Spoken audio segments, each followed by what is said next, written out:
અંગૂરની season છે તો અંગૂર રબડી બનાવશો? હે શું યાર, કંઈ પણ સ્ક્રિપ્ટ આપો છો? એકચ્યુઅલમાં એવી રીતે કહેવાનું છે કે મહાશિવરાત્રિનો પર્વ છે તો સ્વીટમાં અંગૂર રબડી બનાવશો?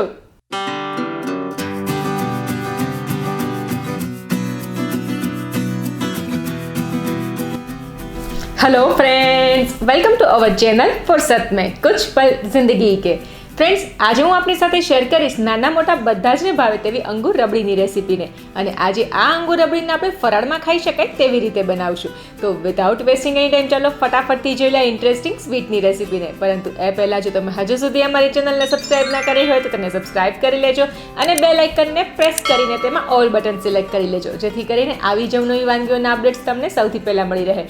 અને જો તમને અમારી અંગૂર રબડીની રેસીપી પસંદ પડે તો વિડીયોને લાઇક કરવાનું, શેર કરવાનું અને નીચે કમેન્ટ બોક્સમાં कमेंट करना ना भूलता, क्योंकि केयर करते जाओ, शेयर करते जाओ, जिंदगी बहुत ही खूबसूरत है। અને હા, આવી જ નવી ફરાળી વાનગીઓની રેસીપી લિંક મને છે ડિસ્ક્રિપ્શન બોક્સમાં આપેલી છે, તો તેને પણ ચેક જરૂરથી કરી લેજો।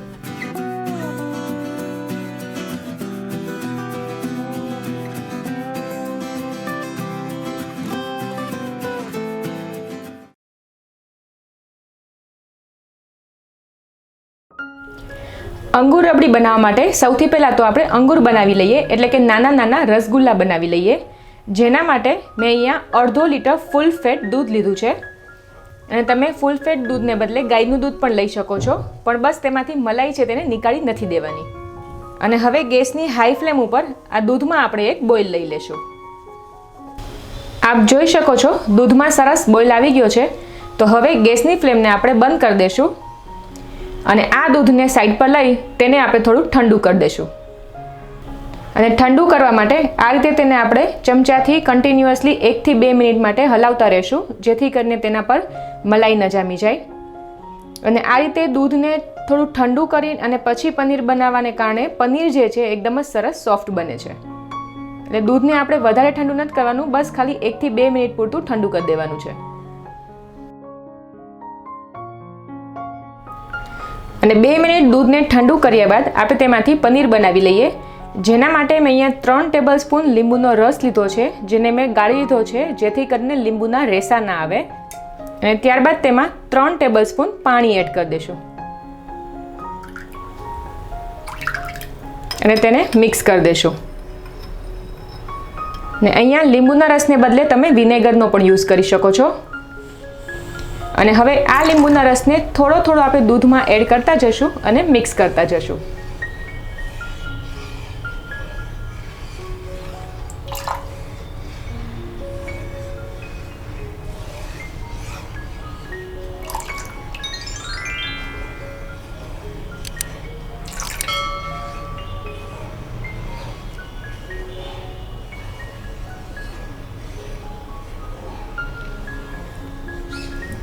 આપ જોઈ શકો છો દૂધમાંથી સરસ પનીર બની ગયું છે, તો હવે આ જે વધારાનો લીંબુનો રસ છે તેમાં એડ કરવાની જરૂર નથી। તો હવે તરત જ આ પનીરને આપણે ગાળી લેશું।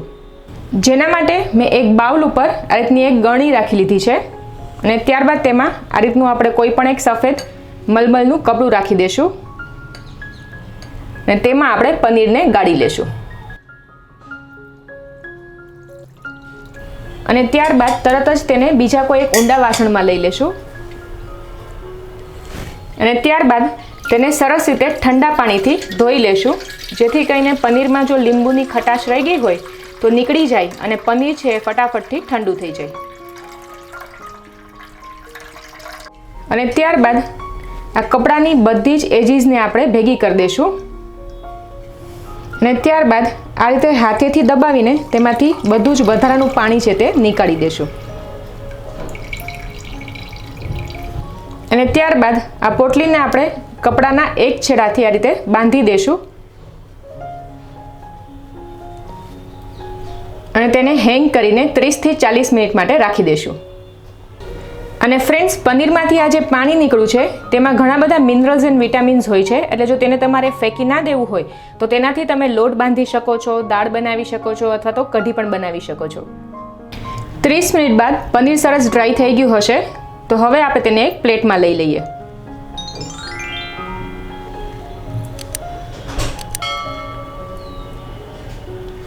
અને ત્યારબાદ આ પનીરને હાથની આંગળીઓથી અથવા તો હથેળીનો જે આ ભાગ છે તેનાથી ખૂબ સરસ રીતે મસળી લેશું, જેથી કરીને પનીરના જે કણા કણા જે હોય તે બધા નીકળી જાય અને પનીર છે એકદમ જ સરસ સ્મૂથ થઈ જાય. તો અરાઉન્ડ 2 મિનિટ જેવું પનીરને હાથેથી મસળ્યા બાદ પનીર છે એકદમ જ સરસ સ્મૂથ થઈ ગયું છે. અને આપ જોઈ શકો છો આ હથેળી પર થોડું ઘી આવવા લાગ્યું છે. બસ, તો આનાથી વધારે આપણે પનીરને નથી મસળવાનું, અધરવાઇઝ તેમાંથી ઘી છૂટું પડવા માંડશે અને પછી આપણે જે અંગૂર બનાવશું તે એકદમ જ સરસ સોફ્ટ નહીં બને, થોડા હાર્ડ થઈ જશે. તો હવે આ મસળેલા પનીરમાં બાઇન્ડિંગ માટે આપણે 1/2 ટીસ્પૂન તપકીર એડ કરી દઈશું. અને તપકીરને આપણે 1/2 ટીસ્પૂન કરતાં વધારે એડ નથી કરવાની, અધરવાઇઝ જે અંગૂર છે એ હાર્ડ થઈ જશે. અને જો આ અંગૂર રબડીને તમારે ઉપવાસ માટે ના બનાવી હોય તો તપકીરને બદલે તમે 1/2 ટીસ્પૂન જેટલો કોર્નફ્લોર અથવા તો 1/2 ટીસ્પૂન મેંદો પણ એડ કરી શકો છો. અને ત્યારબાદ તેને સરસ રીતે મિક્સ કરી દેશું.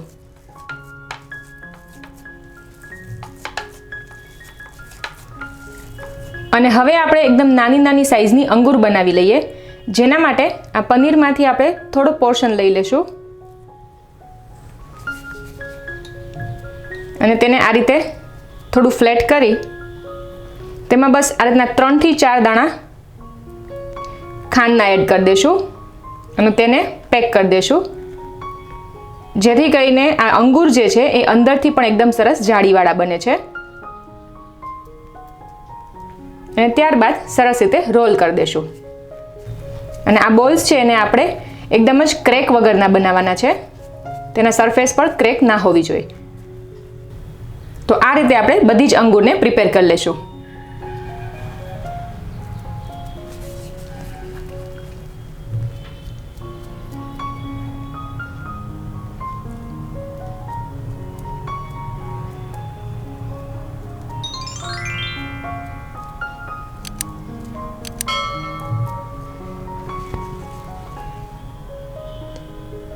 તો આ રીતે મેં બધી જ અંગૂર બનાવી લીધી છે અને આટલા પનીરમાંથી મારે 20 થી 22 જેટલી અંગૂર બની છે. અને હવે આ અંગૂરને આપણે કપડાથી ઢાંકી દઈશું, જેથી કરીને આપણે ચાસણી બનાવીએ ત્યાં સુધીમાં તે ડ્રાય ના થઈ જાય. અને હવે ચાસણી બનાવવા માટે એક પેનમાં આપણે 1 કપ ખાંડ લઈ લેશું અને તેમાં 4 કપ પાણી એડ કરી દઈશું.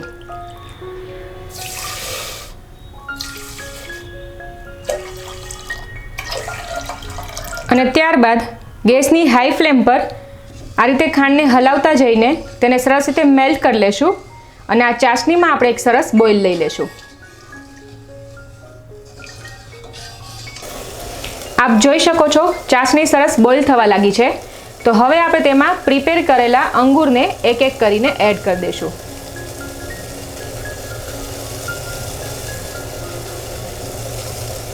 અને ત્યારબાદ ઢાંકણ ઢાંકીને ગેસની હાઈ ફ્લેમ પર આ અંગૂરને આપણે 15 થી 20 મિનિટ માટે બોઇલ કરી લેશું. અહીંયા એક વાતનું આપણે ખાસ ધ્યાન રાખશું કે ગેસની ફ્લેમ છે તેને આપણે હાઈ ટુ મીડિયમ જ રાખવાની છે, લો ફ્લેમ પર અંગૂરને બોઇલ નથી કરવાના.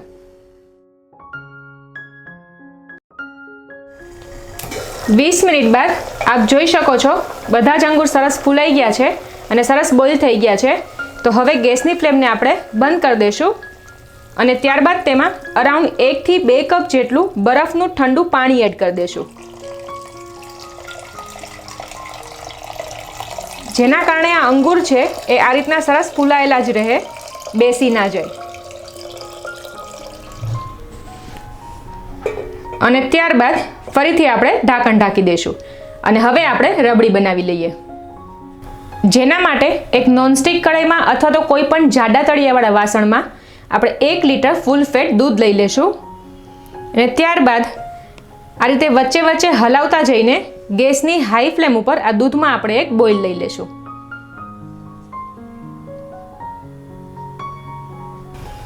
આપ જોઈ શકો છો દૂધમાં સરસ બોઇલ આવવા લાગ્યો છે.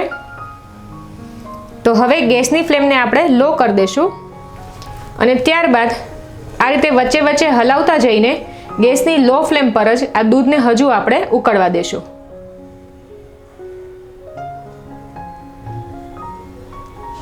અને દૂધ જ્યારે ઉકળતું હોય ત્યારે સાઈડ પરથી આપણે આ રીતે સ્ક્રેપ કરતા જશું, જેથી કરીને સાઈડ પર જે મલાઈ લાગી હોય તે દૂધમાં ભળી જાય અને જે રબડી બને એ સરસ ક્રીમી બને.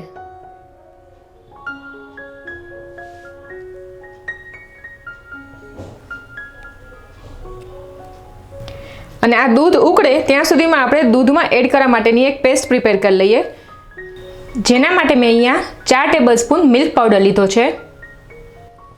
અને આ મિલ્ક પાવડરમાં થોડું પાણી એડ કરીને આપણે તેમાંથી એક પેસ્ટ જેવું પ્રિપેર કરી લેશું.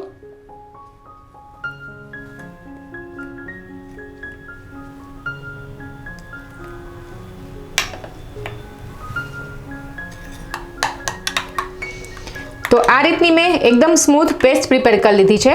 આપ જોઈ શકો છો તેમાં બિલકુલ પણ લમ્પ્સ નથી. અને હવે આ પ્રિપેર કરેલી પેસ્ટને આપણે થોડી દૂધમાં એડ કરતા જશું અને દૂધને આ રીતે હલાવતા જશું અને તેને મિક્સ કરતા જશું. અને આ મિલ્ક પાવડરની પેસ્ટને એડ કરવી ટોટલી ઓપ્શનલ છે, પણ તેને એડ કરવાથી દૂધ જે છે એ ફટાફટથી થીક થઈ જશે. પ્લસ અંગૂર રબડીનો જે ટેસ્ટ છે એ એકદમ જ સરસ મીઠાઈવાળાની દુકાન જેવો આવશે.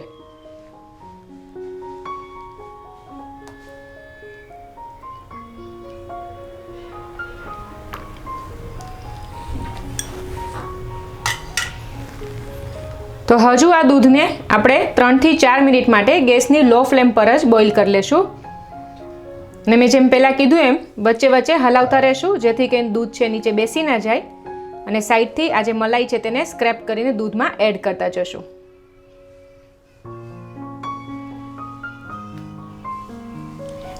તો અરાઉન્ડ 3-4 મિનિટ દૂધને બોઇલ કર્યા બાદ આપ જોઈ શકો છો દૂધની ક્વોન્ટિટી છે એ પહેલાં કરતાં થોડી ઓછી થઈ ગઈ છે. તો હવે આપણે તેમાં પોણો કપ ખાંડ એડ કરી દઈશું, જેને તમે તમારા ટેસ્ટ મુજબ વધારે ઓછી કરી શકો છો. 2 ટેબલસ્પૂન બદામ ફ્લેક્સ એડ કરી દઈશું અને 2 ટેબલસ્પૂન પિસ્તાની સ્લાઇસીસ એડ કરી દઈશું. અને ત્યારબાદ ફરી આ રીતે દૂધને હલાવતા જઈને 3 થી 4 મિનિટ માટે બોઇલ કરી લેશું, જેથી કરીને શુગર છે સરસ મેલ્ટ થઈ જાય અને દૂધ છે થોડું આના કરતાં પણ વધારે થીક થઈ જાય. અરાઉન્ડ 4 થી 5 મિનિટ બોઇલ કર્યા બાદ આપ જોઈ શકો છો દૂધ છે એ ક્વોન્ટિટીમાં ઓલમોસ્ટ અડધું થઈ ગયું છે. અને જો તમે મિલ્ક પાવડર આમાં એડ નહીં કરેલો હોય તો દૂધને આ ક્વોન્ટિટીમાં આવતા તમારે થોડો વધારે ટાઈમ લાગશે. તો આ દૂધને તમારે અરાઉન્ડ 8 થી 9 મિનિટ માટે બોઇલ કરવાનું રહેશે. તો હવે લાસ્ટમાં આપણે તેમાં 1 ટીસ્પૂન એલચી પાવડર એડ કરી દઈશું અને તેને સરસ રીતે મિક્સ કરી દઈશું.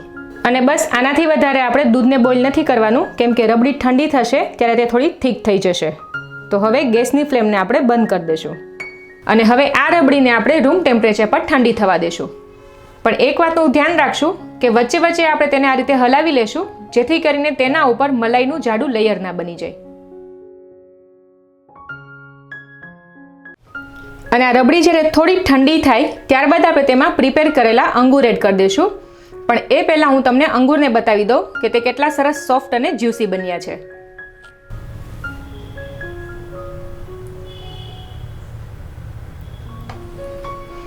અને અંદર ખાંડ એડ કરવાને કારણે આપ જોઈ શકો છો અંગૂર છે એ અંદરથી પણ એકદમ સરસ જાળીવાળી બની છે.